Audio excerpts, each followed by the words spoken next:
From the BBC World Service, in association with ABC and Akashvani, this is Stumped.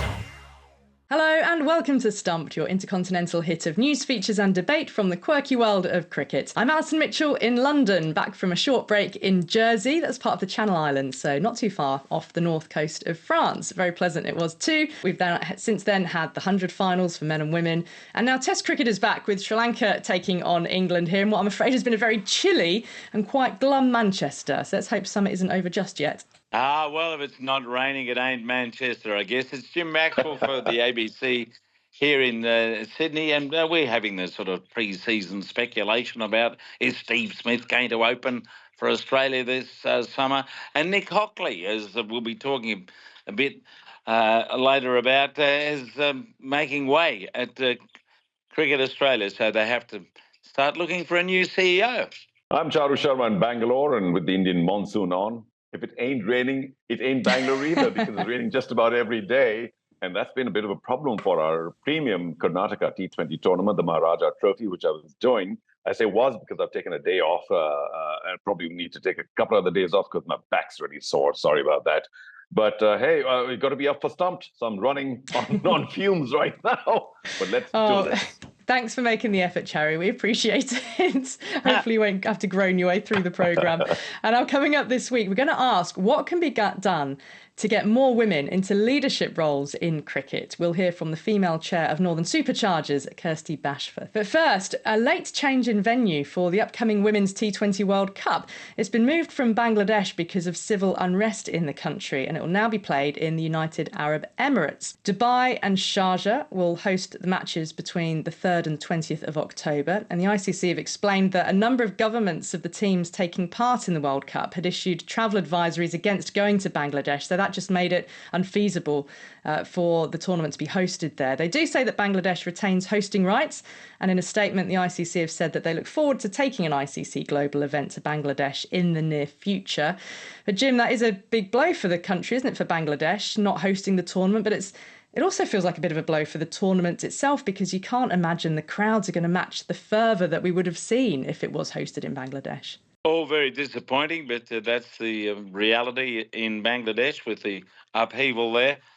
Well, hopefully they can make it flow and go. There's clearly a big television audience potentially, but nothing beats a crowd, as we've seen in recent ICC World Cup events of all sorts. You need the atmosphere. So I don't know what they're going to do to make it work, but it seems a reasonable alternative given the short notice to make a call. And we'll watch and see. Yeah, I mean, Zimbabwe showed interest in hosting, but I think there's a potential worry over the Mpox outbreak in Africa at the moment. But then Sri Lanka are also interested. But then, as Charu's alluded to, in that part of the world at the moment, the rainy season, so that wasn't going to be particularly viable. I mean, the UAE have hosted men's T20 World Cups in the fairly recent past, 2021, and the IPL was staged there in 2020. So no stranger to hosting games, and hopefully that will mean that more people will turn out, and it's a very international community, isn't it, in the UAE? Charu, last week, BCCI Secretary Jay Shah had said India couldn't host the World Cup because, yes, partly monsoon season, but also because they're hosting the Women's ODI World Cup next year, and they don't want to host World Cups in 2 consecutive years. I mean, is that a fair excuse, or do you reckon they should have stepped in as cricket's powerhouse?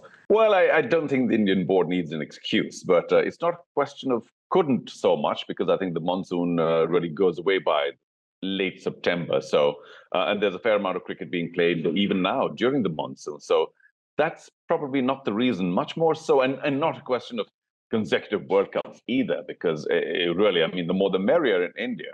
It's more probably to do with the fact that there's a little bit of tension between India and Bangladesh right now, for whatever reasons. I don't want to get into all sorts of other political or other socio-political situations.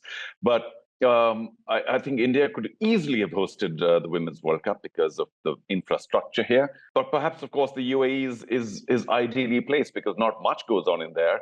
They have the grounds and they have just about every other logistical end covered, except, as both of you alluded, that I don't think it's going to be very well attended, which is a bit of a shame because you need that at the ground to be able to create the fervor on television and elsewhere. I do think India could have hosted it.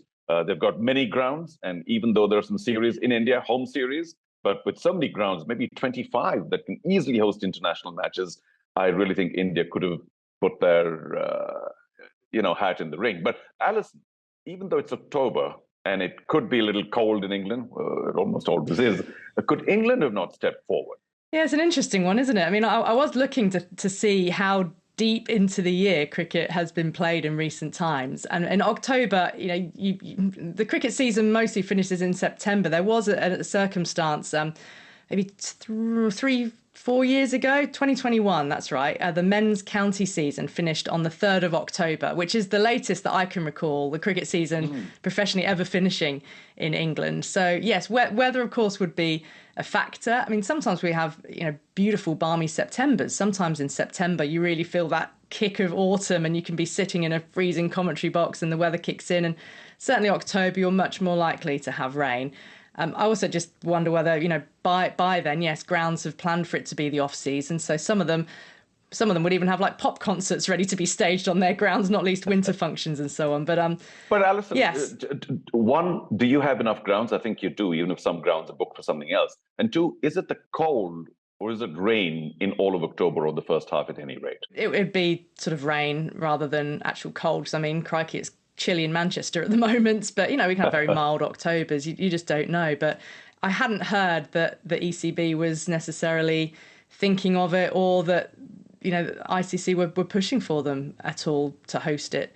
I mean, I think with the UAE, there's a convenience factor, which certainly would have been the case in England. You don't have to take internal flights. You can drive between two venues, say. But certainly Dubai and Sharjah, they're 30 minutes apart by car. So logistically, for staging that tournament, the two grounds are close by. There's not too much logistics in terms of moving teams around, that sort of thing. And I do hope that because it is that multinational community in UAE, that people will turn out to watch. Like, there will be lots of Indian expats there. There are England expats, Australia expats, but we know it is not the same, and those grounds don't have a history of being full of spectators, do they? Well, if it's India, Pakistan, you'll fill up a stadium. Otherwise, I must confess, I don't think so. And I'm a little surprised that Abu Dhabi is also not one of the venues, because normally these multinational tournaments are held in Abu Dhabi, Dubai, and Sharjah. Maybe there's something else going on in there, but they have access to those three grounds at about maybe 45 minutes to an hour apart, because there's a lot more traffic, Alison, now, unless you're using helicopters. Even with the highway. Yeah, exactly. Well, we'll see then. UAE it is. Let's hope that people do turn out and the competition can be a success, because so much has been built, hasn't it? Ever since, really, the MCG was sold out in the 2021 year, wasn't it? Just after...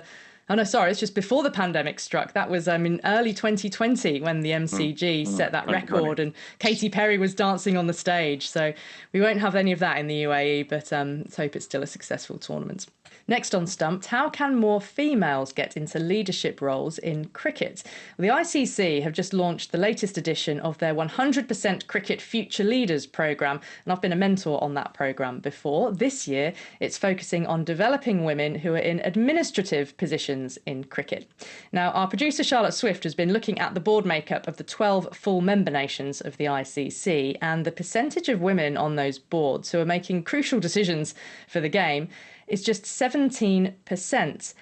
And that is spread across only 7 of those 12 boards. 5 have no women at all. More on that in a moment. But I've been speaking with Kirsty Bashforth, who is chair of one of the 100 teams in England, Northern Superchargers, to find out about her experience of being in a top leadership role in cricket.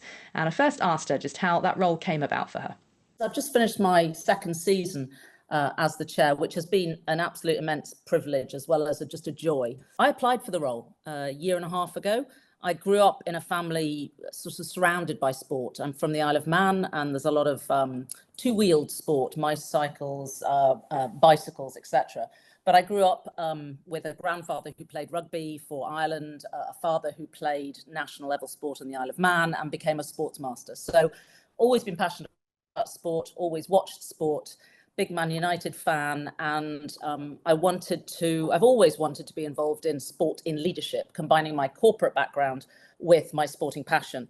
So when this came up, I applied, never thought I'd get the role, and did. So I've thrown myself into it with relish. And what does the role of chair of a franchise, in this case Northern Superchargers in the 100 competition, what does that entail? So given the stage of the competition that it is, it's only had 4 years, just completed its 4th year of playing, although it's been around for about 7 years. The role is still sitting inside the ECB structure. So each of the 8 teams is set up as an independent legal structure, but fully funded and sort of overseen by the ECB. So I am the independent chair. So there is some governance. You know, we have to be accountable for the finances, we're given a budget, we have to run that.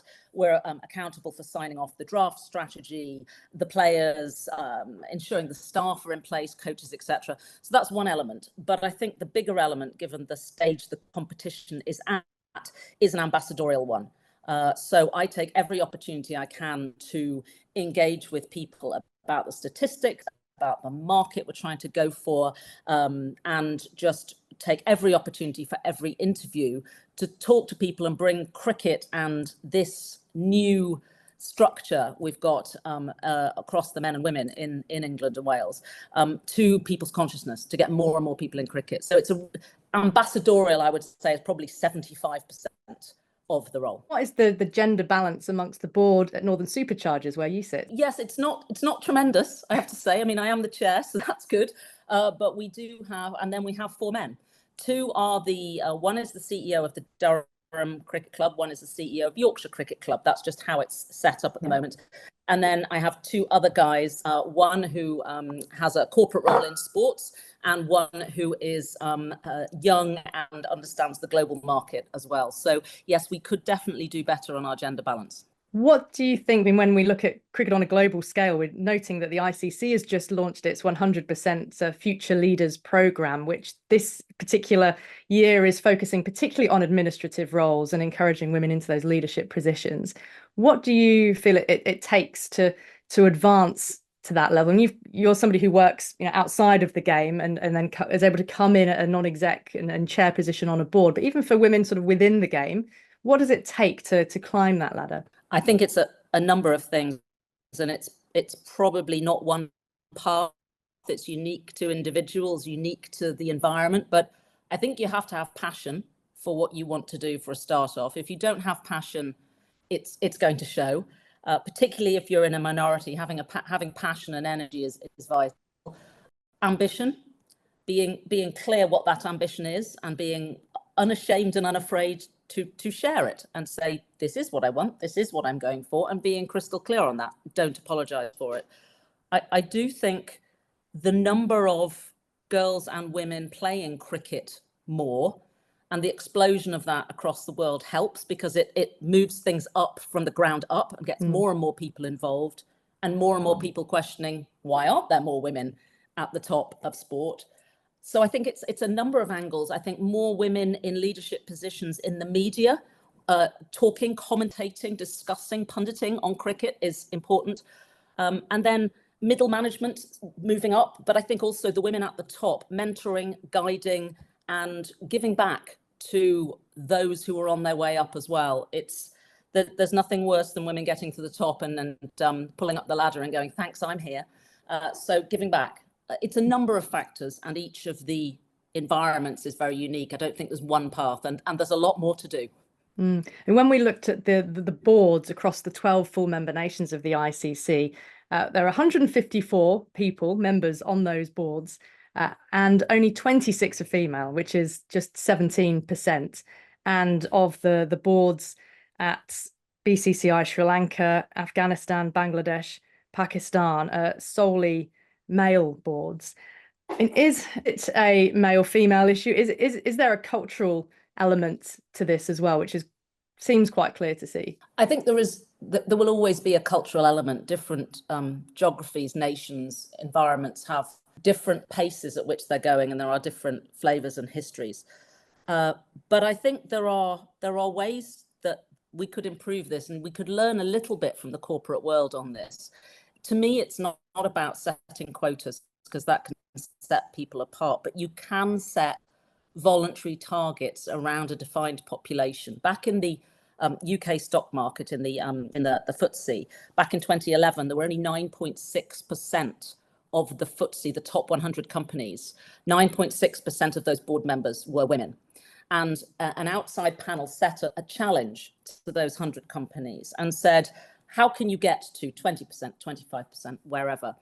And because it was a defined population, you could say this number of roles needs to change.